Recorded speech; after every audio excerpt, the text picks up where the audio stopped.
Claude?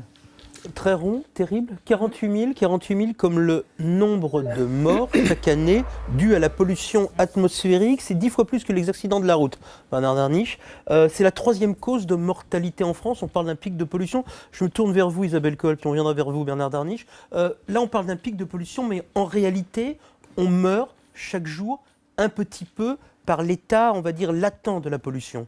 Tout à fait. Le plus grand effet sanitaire de la pollution, c'est l'exposition récurrente, c'est l'exposition chaque jour à des niveaux de fond moyens qui sont élevés. Et donc on panique maintenant, mais en réalité on devrait paniquer tous les jours. Alors on devrait paniquer tous les jours, effectivement, et j'espère que les gens ont conscience de cette pollution au quotidien.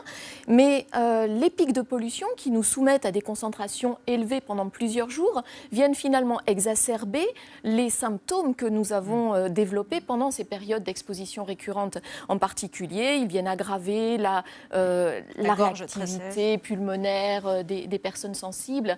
Et donc, on a dans des périodes d'épisodes des mortalités toutes causes qui sont augmentées du fait simplement de l'augmentation de la pollution vis-à-vis des populations sensibles. Moi, l'idée que je me fais de ça, de ce phénomène, quand je dis que la France est un pays autophobe, je le fais d'une façon très volontariste pour créer un débat.